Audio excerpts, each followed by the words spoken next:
Assalamualaikum warahmatullahi wabarakatuh.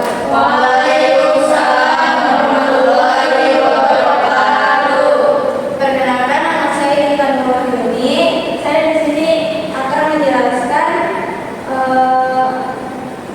strategi pertahanan monopoli dalam industri musik digital, studi kasus Spotify di Indonesia. Yang pertama adalah latar belakang. Spotify yang diluncurkan secara global pada tanggal 7 Oktober 2008 dan masuk ke Indonesia pada tahun 2016. Telah menjadi salah satu platform dominan di industri musik digital dan menjadi pemimpin pasar musik digital di Indonesia. Kehadirannya menjadi pergeseran besar dalam cara masyarakat mengakses musik dari kepemilikan fisik seperti kaset atau CD hingga berpindah ke layanan streaming berbasis internet. Spotify juga memiliki strategi mempertahankan posisinya di pasar yang semakin kompetitif, khususnya di Indonesia. Beberapa strategi yang dilakukan antara lain dengan adanya model premium, personalisasi konten, dan lain-lain. Strategi ini menunjukkan upaya Spotify dalam mempertahankan posisinya sebagai pemimpin pasar, bahkan untuk mempertahankan monopoli di tengah persaingan yang ketat di industri musik digital di Indonesia. Yang kedua ada pendahuluan. Spotify merupakan layanan streaming musik, podcast, dan video yang memberikan akses ke jutaan konten dari berbagai kreator global. Pengguna dapat menikmati musik secara gratis atau berlangganan Spotify Premium untuk fitur tambahan. Layanan ini tersedia di berbagai perangkat dan hanya dapat diakses melalui platform Spotify sesuai lisensi yang berlaku. Saat ini perkembangan teknologi digital telah mengubah cara masyarakat Indonesia dalam menikmati musik dari media fisik ke layar streaming.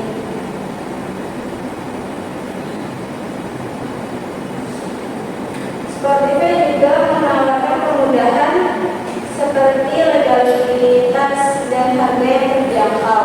Spotify menjadi dominasi atau persaingan seperti Joox, Apple Music, dan YouTube. Dan adanya dukungan oleh strategi matang yang memadukan teknologi pemasaran serta adaptasi terhadap budaya lokal.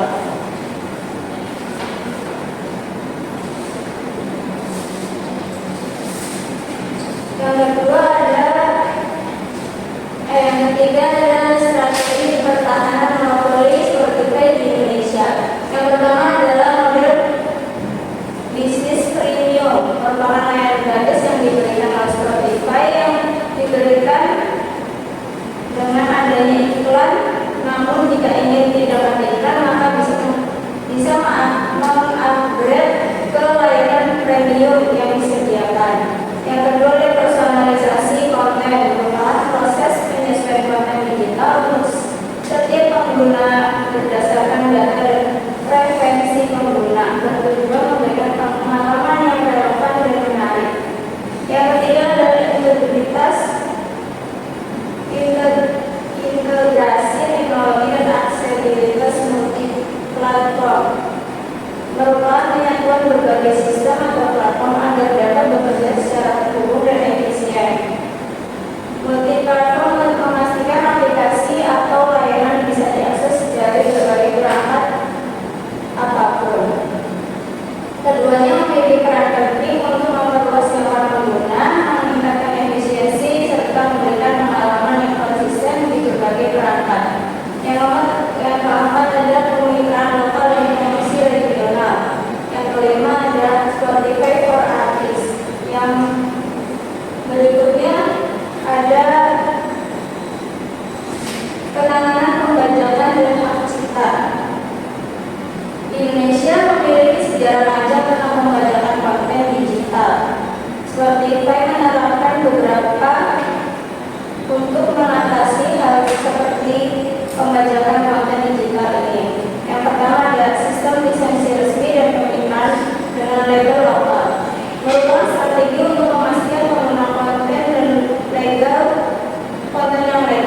sekaligus mendukung ekosistem konten lokal.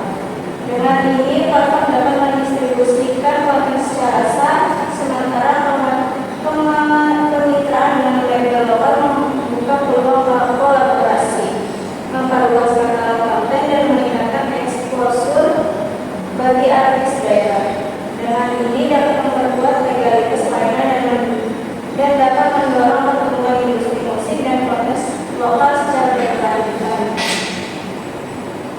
Yang kedua ada teknologi proteksi digital atau DRM. Yang ketiga ada pendidikan dan kampanye kesadaran.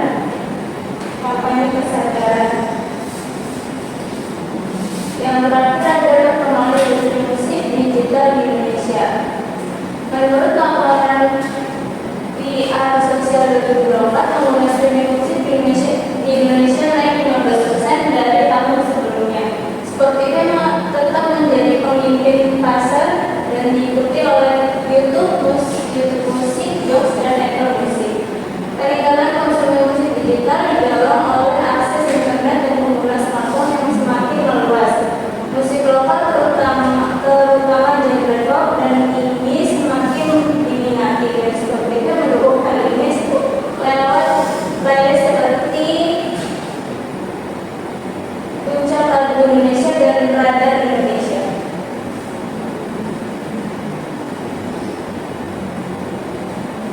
Saya disini buka sesi tanya jawab. Ada yang bertanya? Ya. Pertanyaannya, apa peran Spotify dalam mendukung perkembangan musik lokal di Indonesia? Baik, saya tampung dulu. Saya ingin bertanya, mengapa Spotify belum melakukan edukasi terhadap masyarakat terkait hak cipta?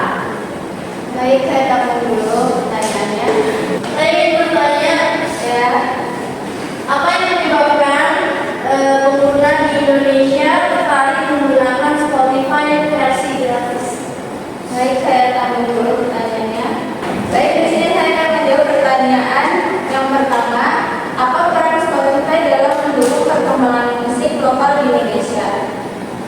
Yaitu Spotify mempromosikan musisi lokal melalui playlist tematik seperti Puncak Lagu Indonesia dan Radar Indonesia. Hal ini membantu meningkatkan exposure artis lokal pada publik dan mendorong pertumbuhan industri musik dalam negeri. Yang kedua, pertanyaannya itu mengapa Spotify perlu melakukan edukasi terhadap masyarakat terkait hak cipta? Karena tingkat pembajakan konten digital di Indonesia masih sangat tinggi. Maka dari itu Spotify merasa penting untuk mengedukasi masyarakat agar lebih menghargai karya seniman dan memilih menggunakan layanan legal demi mendukung industri musik yang sehat. Pertanyaan yang ketiga, apa yang menyebabkan pengguna di Indonesia tertarik menggunakan versi gratis? Yaitu karena pengguna Indonesia tertarik karena menyediakan akses gratis ke jutaan lagu tanpa perlu membayar meskipun diselingi iklan. Ini cocok dengan karakteristik masyarakat yang sensitif terhadap harga. Sekian dari saya. Misalnya,